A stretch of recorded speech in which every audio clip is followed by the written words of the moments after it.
Hello दोस्तों, स्वागत है आपका हमारे यूट्यूब चैनल एग्रीकल्चर 2.0 में। दोस्तों, आज काफ़ी दिनों के बाद वीडियो बना रहे हैं।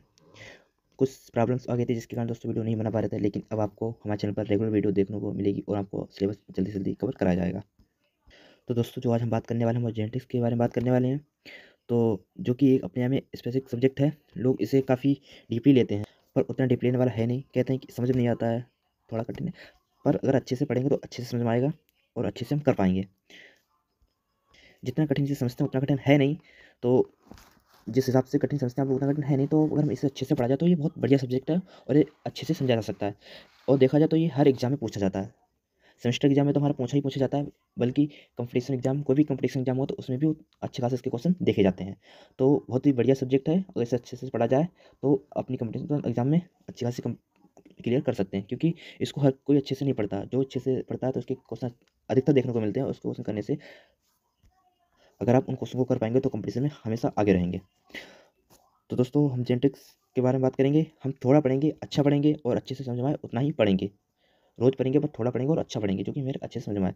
दोस्तों, आपको ज़्यादा टाइम लेते हुए शुरू करते हैं आज की वीडियो। आपको हर एग्जाम को देखते हुए हम क्वेश्चन लाएंगे। पहले आपको थ्योरी कराएंगे, फिर उसके बाद आपको क्वेश्चन भी कराए जाएंगे जो कि एग्जाम में पूछे जाते हैं। दोस्तों, अगर आपको वीडियो अच्छी लगे तो वीडियो को लाइक और चैनल को सब्सक्राइब जरूर करना और अपने दोस्तों के साथ शेयर करना। तो स्टार्ट करते हैं आज की वीडियो। दोस्तों, जो हमारा आज का टॉपिक रहेगा वो सेल। सेल क्या होता है, सेल को किसने कवर किया था, डिस्कवर किया था, सबसे पहले किसने खोजा था, और इसकी थ्योरी किसने दी थी, और ये सब हम पढ़ने वाले हैं। तो देखते हैं सेल। सेल क्या, सेल के एक cell is the structure and functional unit of life. तो सेल जो होती है, और हाँ दोस्तों, एक बात और, जो आपको पढ़ाया जाएगा वो इंग्लिश होगा, कंटेंट इंग्लिश होगा, पर आपको समझाया हिंदी में जाएगा, बाईलैंग्वेज समझाया जाएगा, जिससे कि आपको अच्छे समझ में आए। क्योंकि अधिकतर एग्जाम में, जितने भी एग्जाम है, तो इंग्लिश ही बहुत ही बड़ा रोल होता है इंग्लिश का खुद में। तो आपको इंग्लिश में पढ़ाया जाएगा और समझाया हिंदी में जाएगा, बिल्कुल हिंदी की तरह आपको समझाया जाएगा। जो कंटेंट मिलेगा वो इंग्लिश मिलेगा, पर समझाया आपको हिंदी में जाएगा। तो आप उसकी टेंशन मत लीजिएगा। तो देखते हैं, cell is the structure and functional unit of life. तो सेल क्या है, तो सेल लाइफ का एक बेसिक यूनिट माना जाता है। सेल को क्या आता है, लाइफ का एक बेसिक यूनिट जाता है। तो सेल जो होता है, सेल समय पाया जाता है बॉडी में, सभी की बॉडी में सेल पाया जाता है। एनिमल हुआ, प्लांट हुआ, बैक्टीरिया हुआ, कोई भी फंगी वगैरह कोई भी हुआ, सभी में सेल पाया जाता है। तो जो भी बॉडी में फंक्शनल जो भी कार्य होते हैं, जो भी स्ट्रक्चर बनता है, वो किसके द्वारा बनता है, सेल के द्वारा बनता है। तो इसीलिए सेल को बेसिक यूनिट ऑफ लाइफ कहा जाता है, लाइफ का बेसिक यूनिट कहा जाता है। जिसे कह सकते हैं cell is the structural and functional unit of life. क्योंकि सेल के कारण बॉडी में जितने भी फंक्शन, जो भी कार्य होते हैं, संरचना होते हैं, वो सब सेल के ही कारण होते हैं। जैसे कि समझते हैं कि सेल क्या करता है, जो सेल होता है वो क्या करता है, टिश्यू बनाता है। सेल सबसे पहले क्या करता है, टिश्यू बनाता है। जो टिश्यू होते हैं वो ऑर्गेनिज्म बनाते हैं, ऑर्गन बनाते हैं, फिर ऑर्गन क्या बनाते हैं, ऑर्गन सिस्टम बनाते हैं इंडिविजुअली, जो कि एक बॉडी फिर बाद तैयार होती है। जो भी बॉडी के अंदर कार्य होते हैं तो ऑर्गन सिस्टम बनाते हैं। तो क्या, किसका सबसे बड़ा रोल है, सेल का है। सेल ने क्या करा, टिश्यू बनाया, टिश्यू से ऑर्गन बना, ऑर्गन से ऑर्गन सिस्टम इंडिविजुअली बना। तो इसीलिए क्या कहता है, सेल को क्या कहता है, cell is the structure and function unit of life. तो सेल का बॉडी में बहुत ही बड़ा रोल है। जो भी फंक्शन, जो भी कार्य होता है, जो भी संरचना होती है, वो सेल के द्वारा ही होती है। आगे इससे अब देखते हैं, डिस्कवर किसने किया, इसे खोजा किसने था। तो cell was first discover by Robert Hooke in 1965 in cork tissue. तो सेल को सबसे पहले डिस्कवर किसने किया था, रॉबर्ट हुक ने किया था। जो खोजा था, सेल को किसने खोजा था, रॉबर्ट हुक ने खोजा था। कब खोजा था, 1665 में खोजा था। को इसमें खोजा था, को क्रूक टिश्यू में खोजा था। जो क्रूक टिश्यू था, उन्होंने इसमें सेल को देखा था सबसे पहले। तो जो एक क्रूक टिश्यू था, ये एक डेड सेल था। कैसा था, डेड सेल था। इन्होंने माइक्रोस्कोप के द्वारा देखा था, तो इन्हें एक ऐसी संरचना दिखी थी, दानादार को संरचना दिखी थी। कि तो इन्होंने जब बाद उस पर रिसर्च किया, तो इन्होंने कहा, एक सेल देखा जाए जो पाया जाता है। तो इसीलिए इन्हें कहा जाता है, जो सब प्रथम जो खोजा था वो किसने, रॉबर्ट हुक ने सेल को देखा था, या खोजा था, किसमें देखा था, क्रूक टिश्यू में खोजा था। कब खोजा था, 1665 में खोजा था। आगे बात करते हैं सेल थ्योरी। तो cell theory was formulated independently by M J Schleiden and T Schwann in 1838 और 39। तो सेल थ्योरी दी थी, सेल थ्योरी दी थी वो किसने दी थी, एम जे शेल्डन ने दी थी और टी स्वान ने। जो सेल थ्योरी का दी थी, किसने दी थी, एम जे शेल्डन ने और टी स्वान ने सेल की थ्योरी दी थी। कब दी थी, 1838-39 में उन्होंने सेल की थ्योरी दी थी। 1838-39 में उन्होंने सेल की थ्योरी दी। अगर पूछा कि सेल थ्योरी किसने दी, तो M J Schleiden and T Schwann ने दी थी। 1838-39 में उन्होंने सेल थ्योरी दी थी। आगे बात करेंगे, रोनाल्डो ब्रिचो एक साइंटिस्ट है, रोनाल्ड ब्रिचो। रूडोल्फ विर्चो वैज्ञानिक साइंटिस्ट ने, जो इन्होंने बताया था कि सेल जो होता है, जो पुराने सेल होते हैं उन्हीं से नए सेल का निर्माण होता है। जो सेल पुराने, यानी जो पहले से मौजूद होते हैं बॉडी में सेल, उन्हीं से नए सेल का निर्माण होता है। इन्होंने ये बताया था। तो इन्हें जो बताया था, उस थ्योरी को किस नाम से जानते हैं, सेल लिनेज थ्योरी के नाम से जाना जाता है। सेल लिनेज थ्योरी के नाम से जाना जाता है। पूछ लिया जाता कभी एग्जाम की सेल लिनेज थ्योरी किसने दी थी, तो रोंडाल्फ विर्चो ने दी थी। इन्होंने क्या कहा था कि all cell arise from pre existing cell, all cell arise from pre existing, pre माने पहले, एग्जिट माने मौजूद है, सेल जो सेल पहले से मौजूद है, सेल अराइज उन्हीं से न्यू सेल बनती हैं, कि जो भी सेल पहले से मौजूद है उन्हीं से नई सेल बनती है, कि जो सेल ये पहले से बनती है तो नई सेल बनेगी, तो इन पुरानी सेल से न्यू सेल का निर्माण होगा, फिर ये पुरानी होने की इनसे नई सेल का निर्माण होगा, फिर इनसे नई सेल का निर्माण होगा, मतलब जो पहले से सेल मौजूद है उन्हीं से नए सेल का निर्माण होगा। तो ये किसने कहा था, ये रोंडोल्फ विर्चो ने बताया था। इन्होंने ये थ्योरी दी थी कि सेल क्या होते हैं, सेल लिनेज थ्योरी किसने दी थी, तो रोंडोल्फ विर्चो ने दी थी। इनका कहना है कि सेल एक सीधी रेखा में होते हैं। कैसे होते हैं सेल, सीधी रेखा मतलब कि पुराने सेल से नया सेल का निर्माण होता जाता है। आगे बात करेंगे लिविंग सेल डिस्कर्व। जो लिविंग सेल था उसमें एक कन्फ्यूजन हमेशा रहता कि अगर पूछ लेते कि डेड सेल में टिश्यू ने सर्च किया था, तो जो रॉबर्ट हुक ने किया था क्रूक टिश्यू में सर्च किया था, देखा था सेल को, तो वो डेड सेल थी। पर एंटोन बॉन ली वैन हॉक ने जो देखा था वो लिविंग सेल थी। लिविंग मतलब जीवित सेल थी, जो उन्होंने देखा था वो डेड सेल थी, डेड टिश्यू था, तो उन्होंने इस सेल का खोजा था।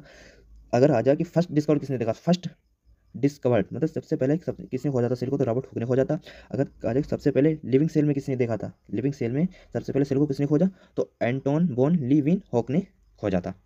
तो उम्मीद है आपको ये क्लियर होगा। एक बार आपको फिर से रिकवर करते हैं कि सेल को क्या था, सेल को लाइफ का बेसिक यूनिट कहा जाता है, यानी cell is the structural functional unit of life. Cell structural functional unit of life का बेसिक यूनिट है। Cell discover first by Robert Hooke 1665 cork tissue, जो डिस्कवर किया था सबसे पहले सेल को रॉबर्ट हुक ने 1665 में किया था, क्रूक टिश्यू में खोजा था। सेल थ्योरी किसने दी सबसे पहले, एमजे सेल्डेन और टी स्वान ने 1838 उन्होंने सेल थ्योरी दी थी। सेल लिनेज थ्योरी किसने दी थी, सेल लिनेज थ्योरी दी थी रोंडाल्फ विर्चो ने दी थी। इन्होंने कहा था कि जो पहले से सेल मौजूद है वही नए सेल का निर्माण करती हैं। और लिविंग सेल किसने डिस्कवर किया था, लिविंग सेल में किसने डिस्कवर किया था, एंटोन बॉन लीवॉक ने लिविंग सेल को डिस्कवर किया था। तो उम्मीद करते हैं आपको अच्छे समझ में आया होगा ये। आगे बात करते हैं। अब देखें टाइप्स ऑफ सेल, सेल के प्रकार क्या होते हैं, कितने प्रकार के सेल होते हैं, क्या साइज होता है इनका। तो टाइप्स ऑफ सेल, तो टाइप्स ऑफ सेल ने सभी ने पढ़े होंगे कि सेल दो प्रकार के होते हैं, यूकेरियोटिक और प्रोकैरियोटिक। कैसे होते हैं सेल, यूकेरियोटिक होते हैं, प्रोकैरियोटिक होते हैं सेल। यूकेरियोटिक किस प्रकार के होते हैं, तो यूकेरियोटिक जो होते हैं वो यूनिसेलर होते हैं, और प्रोकैरियोटिक जो होते हैं वो यूनिसेलर होते हैं, और यूकेरियोटिक जो होते हैं यूनिसेलर मल्टीसेलर दोनों होते हैं। यूनिसेलर का मतलब क्या होता है, यूनिसेलर का मतलब है यूनि माने एक, और सेल माने सेल, जिसमें एक सेल पाई जाती है वो यूनिसेलर होते हैं। तो प्रोकैरियोटिक में कितनी सेल पाई जाती है, एक सेल पाई जाती है।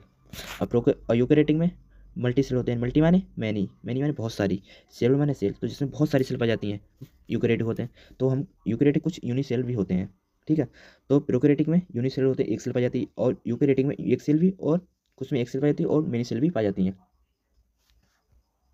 जैसे कि जो ईस्ट होता है, तो ईस्ट में यूकेरियोटिक होता है पर उसमें एक सेल पाई जाती है। जो ईस्ट है वो यूकेरियोटिक कोशिका में आता है, यूकेरियोटिक सेल में आता है, जिसमें एक सेल, यूनिसेल जो होता है उसमें एक सेल पाई जाती है, ओनली एक सेल। तो इसीलिए जो यूकेरियोटिक होते हैं किसी किसी में एक सेल पाई जाती है और मेनी सेल भी पाई जाती हैं। आगे बात करेंगे सेल का साइज। तो जो यूकेरियोटिक और प्रोकैरियोटिक में सेल का साइज जो होता है, तो प्रोकैरियोटिक में साइज छोटा होता है सेल का, 1 से 10 म्यू का होता है, और यूकेरियोटिक में 10 से 100 म्यू का होता है। सेल का साइज 10 से 100 म्यू का होता है, इसमें प्रोकैरियोटिक में 1 से 10 म्यू का होता है। और न्यूक्लियस जो होता है प्रोकैरियोटिक में एब्सेंट होता है और यूकेरियोटिक में प्रेजेंट होता है। न्यूक्लियस प्रोकैरियोटिक में एब्सेंट होता है और यूकेरियोटिक में प्रेजेंट होता है।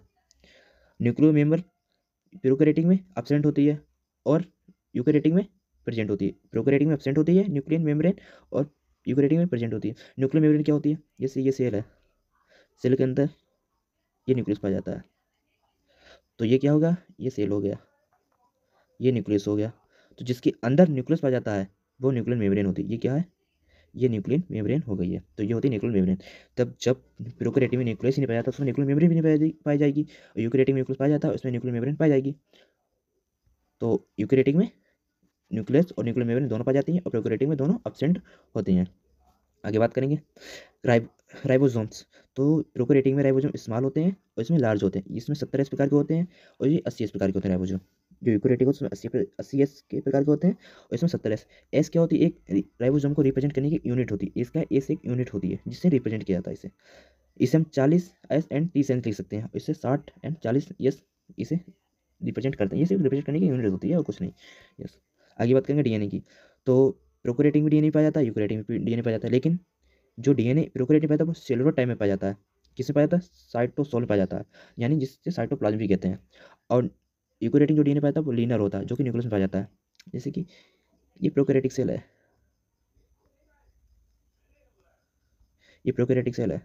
तो इसमें क्या होता है, इसमें सिर्फ साइटोप्लाज्म होता है और कुछ नहीं होता है, सिर्फ साइटोप्लाज्म होता है।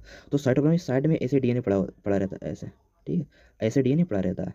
और जो प्रोकैरियोटिक यूकैरियोटिक कोशिका होते हैं उसमें सेल हो गई, इसके अंदर न्यूक्लियस होता है, तो न्यूक्लियस के अंदर डीएनए पाया जाता है, ठीक है, इसमें न्यूक्लियस के अंदर डीएनए पाया जाता है। तो ये सेलुलर टाइप में होता है, ये लीनियर होता है। तो उम्मीद करते हैं आप समझ गए होंगे। तो जिससे साइटोप्लाज्म पाया, तो साइटोप्लाज्म को हम साइटोसोल भी बोल सकते हैं, ठीक है। जो डीएनए पाया जाता है प्रोकैरियोटिक में, साइटोप्लाज्म को हम साइटोसोल भी बोल सकते हैं, इसमें न्यूक्लियस में पाया जाता है। आगे बात करेंगे सेल वॉल की। तो सेल वॉल प्रोकैरियोटिक में सिंपल होती है और वो इसमें कॉम्प्लेक्स होती है, कॉम्प्लेक्स। तो जो सिंपल होती है प्रोकैरियोटिक सेल वॉल, तो ये किसकी बनी होती है, पेप्टिडोग्लाइकॉन की बनी होती है। प्रोकैरियोटिक सेल वॉल किसकी बनी होती है, पेप्टिडोग्लाइकॉन की बनी होती है। और यूकैरियोटिक सेलुलोज और काइटिन की बनी होती है, सेलुलोज काइटिन की बनी होती है।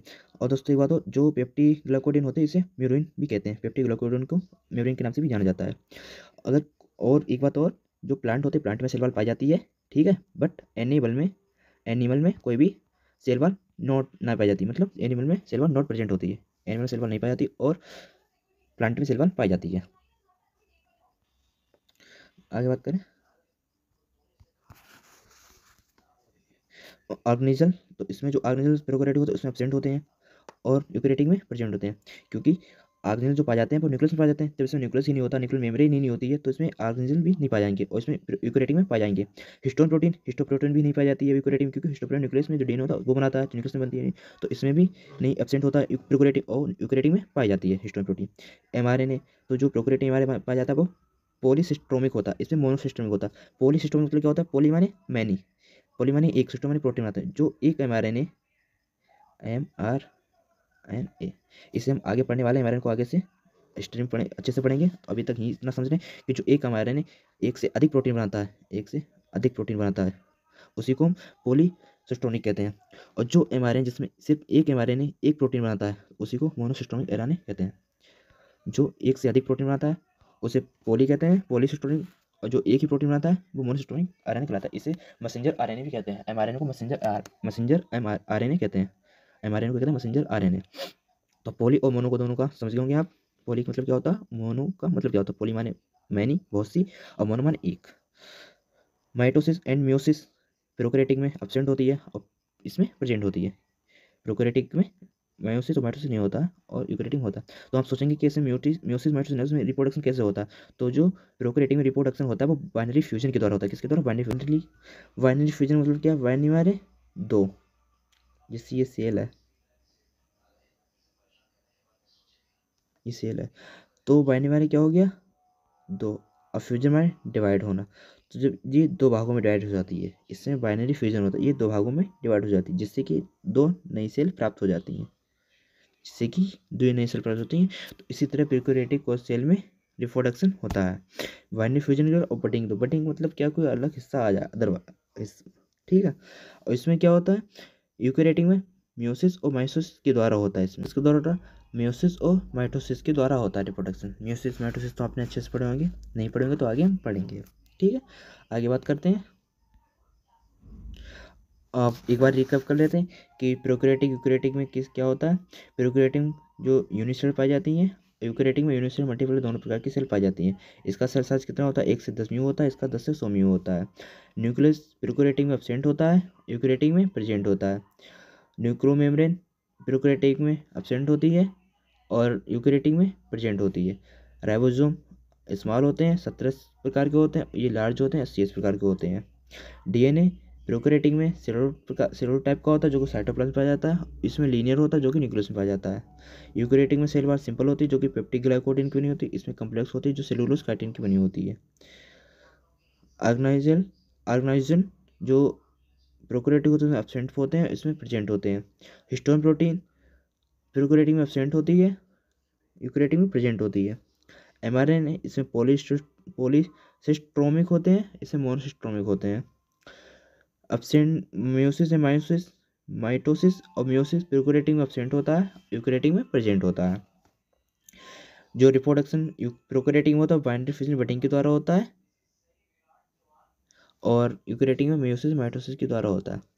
और जो आपने जानो कि यूकेरियोटिक किस में होता है, प्रोकैरियोटिक किस में होता है। तो इसके एग्जाम्पल है, जो प्रोकैरियोटिक होता है, जो प्रोकैरियोटिक होता है वो बैक्टीरिया में सेल पाई जाती है, बैक्टीरिया, माइकोप्लाज्म,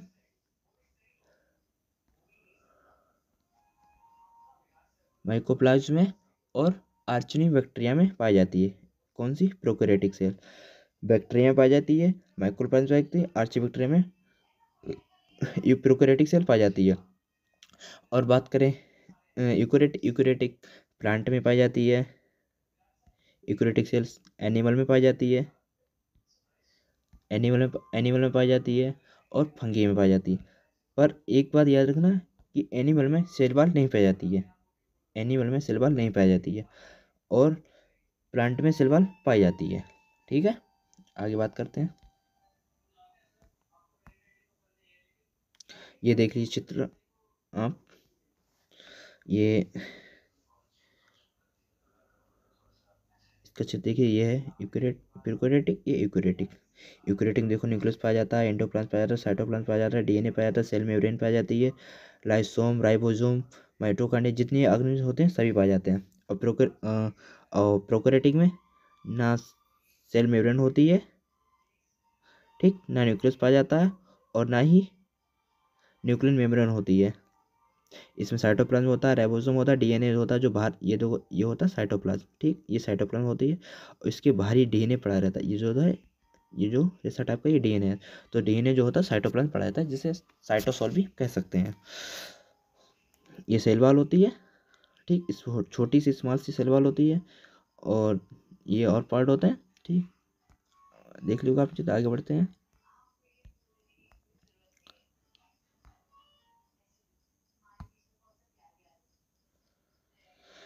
अब देखेंगे प्लांट एवं एनिमल, प्लांट और एनिमल सेल में डिफरेंट, कि प्लांट में कौन सेल पाई जाती है और एनिमल में सेल कैसी पाई जाती है। तो प्लांट सेल, एनिमल सेल जो होती है सेल, इनमें कौन सी सेल पाई जाती है, यूकेरियोटिक या प्रोकैरियोटिक? तो इसमें पाई जाती है यूकेरियोटिक सेल, दोनों में यूकेरियोटिक सेल पाई जाती है, प्लांट में और सेल में भी। तो देखेंगे पहले साइज के बारे में। तो जो प्लांट में सेल पाई जाती है उसका साइज लार्ज यानी बड़ा होता है, स्मॉल और एनिमल में स्मॉल होता है। जो प्लांट में सेल प्रेजेंट होती है और एनिमल में एब्सेंट होती है, ठीक है, हमने अभी आपको पीछे बताया कि एनिमल में सेल वॉल एब्सेंट होती है और प्लांट में प्रेजेंट होती है। क्लोरोप्लास्ट प्लांट में प्रेजेंट होगा, जिसके कारण क्लोरोप्लास्ट के कारण पौधे हरे दिखते हैं। तो प्लांट में तो प्रेजेंट होगा क्लोरोप्लास्ट और जानवर हरे तो नहीं दिखते हैं, तो जानवर में एब्सेंट होता है। क्लोरोप्लास्ट के कारण पौधे हरे दिखते हैं और जानवर हरे नहीं दिखते हैं, आप ऐसे भी ध्यान रखते हैं, ठीक है। तो एनिमल में, एनिमल सेल होता है उसमें क्लोरोप्लास्ट नहीं पाया जाता, प्लांट में पाया जाता। वैक्यूल, वैक्यूल क्या होता है, ये स्टोर करने का पार्ट होता है, ये न्यूट्रिएंट वगैरह स्टोर होते हैं, ठीक है, क्या होते हैं, न्यूट्रिएंट वगैरह स्टोर करते हैं, जो न्यूट्रिएंट वगैरह स्टोर करने का पार्ट होता है, इसे स्टोर स्टोर रूम भी कह सकते हो, उस हिसाब से न्यूट्रिएंट स्टोर रूम कह सकते हैं। तो ये जहाँ न्यूट्रिएंट वगैरह स्टोर होते हैं पौधे के, भाई वैक्यूल होता है, ठीक है। तो इसमें प्रेजेंट होता है और इसमें एब्सेंट होता है, वो इसमें लार्ज होता है और इसमें स्मॉल होता है। ये गलत हो गया, स्मॉल नहीं होगा, स्मॉल होगा, स्मॉल, ठीक है। तो इसमें लार्ज हो तो परमानेंट होता है, इसमें स्मॉल एंड टेम्परेरी होता है, ठीक है। एनिमल में क्या होता है, स्मॉल और टेम्परेरी होता है। टोनोप्लास्ट इसमें प्रेजेंट होता है प्लांट सेल में और एनिमल सेल में एब्सेंट होता है। टोनोप्लास्ट प्रेजेंट होता है प्लांट सेल में, एनिमल सेल में क्या होता है, एब्सेंट होता है। टोनोप्लास्ट क्या होता है, एक वेक्यूलर का भाग होता है, जैसे कि ये है, ये वेक्यूला है, तो जिसके अंदर वेक्यूला पाया जाता है वो टोनोप्लास्ट, ये टोनोप्लास्ट है, ये वेक्यूला है, ठीक, जहाँ स्टोरेज न्यूट्रिएंट वगैरह स्टोर होता है। तो ये क्या होगा, ये टोनोप्लास्ट हो गया। इसी जब इसमें वेक्यूल नहीं पाया जाता है तो इसमें टोनोप्लास्ट में पाया जाएगा, ठीक है, इसमें टोनोप्लास्ट नहीं पाया जाता है। इसमें परमानेंट होता है, जो सेल प्लांट सेल होती है इसमें परमानेंट होता है, इसलिए इसमें टोनोप्लास्ट पाया जाता है। तो इसमें टोनोप्लास्ट पाया जाता है और इसमें नहीं पाया जाता है। सेंट्रोलाइसिस की बात करें, सेंट्रोलिस प्लांट सेल में एब्सेंट होता है और एनिमल में प्रेजेंट होता है। प्लांट सेल में सेंट्रोलिस क्या होता है, एब्सेंट। और प्रेजेंट किस में होता है, एनिमल सेल में, ठीक है। और स्टोरेज मटेरियल इसमें स्टार्च होता है, इसमें ग्लाइकोजीन होता है। अगर आपसे पूछ ले कि एनिमल और प्लांट में ऐसी कौन सी चीज़ है जो एनिमल में नहीं पाई जाती है, तो एनिमल में क्या क्या नहीं पाया जाता है, सेल बाल नहीं पाई जाती है, क्लोरोप्लास्ट नहीं पाया जाता है, ठीक है, और क्या, टोनोप्लास्ट नहीं पाया जाता। तो ये सेल बाल, क्लोरोप्लास्ट और टोनोप्लास्ट ये तीनों एनिमल में नहीं पाए जाते हैं। और क्वेश्चन आ जाए कि क्या चीज़ प्लांट सेल में नहीं पाई जाती है और एनिमल में पाई जाती है, तो जो सेंट्रोलेस होता है वो एनिमल में पाया जाता है, और जबकि प्लांट सेल में नहीं पाया जाता है। क्या होता है, सेंट्रोलेस होता है वो एनिमल में पाया जाता है और प्लांट सेल में नहीं पाया जाता है। तो ये पूछ लेता हूँ, आप ध्यान रखिएगा। 2 नंबर, ये 1 नंबर क्वेश्चन आता है, कंपटीशन भी आ जाता है, तो ये ध्यान रखिएगा। तो एक बार हम रिकेप कर लेते हैं कि प्लांट सेल और न्यूट्रिशन क्या क्या पाया। तो साइज देखा तो इसका लार्ज होता है, इसका स्मॉल होता है, इसमें सेल वाल प्रेजेंट होती है, इसमें एब्सेंट होती है। क्लोरोप्लास्ट प्लांट सेल में प्रेजेंट होती है, इसमें एब्सेंट होती है। बिल्कुल इसमें लार्ज परमानेंट होता है, इसमें टेम्परेरी स्मॉल होता है, स्मॉल होगा ये स्मॉल। इसमें टोनोप्लास्ट होता है प्रेजेंट, इसमें एब्सेंट होता है। इसमें सेट्रोलाइसिस इसमें एब्सेंट होते हैं, इसमें प्रेजेंट होते हैं। इसमें स्टोरेज मटेरियल स्टार्च होता है, इसमें ग्लाइकोजीन होता है। आपको बता दें कि सेंट्रोलाइसिस क्या होते हैं, तो ये जो पाए जाते हैं ऐसे जो दो बने होते हैं एनिमल में, जो कोशिका के आपने देखे होंगे सेल विभाजन के समय, माइटोसिस मेयोसिस के जब होता, तो इसको क्या कहते हैं, इसे सेंट्रोलाइसिस कहते हैं। और जिसमें ये पाए जाते हैं, ये जिसमें ये पाए जाते हैं उसे सेंट्रोमियर्स कहते हैं। क्या कहते हैं, सेंट्रोमियर्स, ठीक, उसे सेंट्रोमियर्स कहते हैं। जिसमें जो ये दो होते हैं इसे सेंट्रियोलिस कहते हैं, इसे सेंट्रियोलिस कहते हैं, सेंट्रियोलिस कहते हैं, इसे सेंट्रोमियर कहते हैं, इसमें पाए जाते हैं, ठीक है। आगे बात करते हैं, ये इसका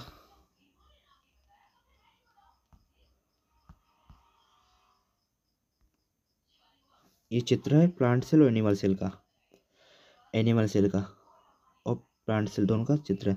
देखो इसमें बिल्कुल पाया जाता है, इसमें बिल्कुल नहीं पाया, इसमें क्या सेंट्रोलिस पाया जाता है, सेंट्रियोली पाया जाता है, ठीक है, इसमें सेंट्रियो पाया जाता है।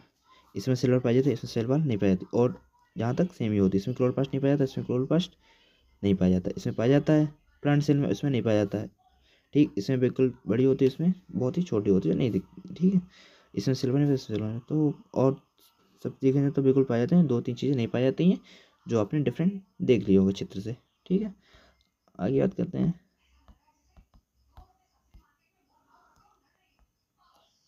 तो दोस्तों आज आपका इतना ही यहीं पर लेक्चर समाप्त होता, और कल बात करेंगे, अगले लेक्चर में मिलते हैं इसी तरह।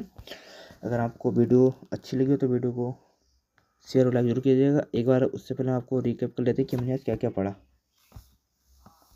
तो हमने देखा सेल के बारे में, देखा कि सेल क्या होती है, तो सेल को क्या कहा जाता है, सेल को यूनिट कहा जाता है, बेसिक यूनिट ऑफ लाइफ कहा जाता है। तो सेल को सबसे पहले किसने डिस्कवर किया, रॉबर्ट हुक ने किया था, 1665 में किया था। 1665 में किया था, किसने किया था, क्रुक टिश्यू में किया था, ठीक है। 1665 में डिस्कवर में किया था। सेल की थ्योरी किसने दी थी, MJ सेल्डन ने दी थी और T स्वान ने दी थी। और सेल लार्ज की थ्योरी किसने दी थी,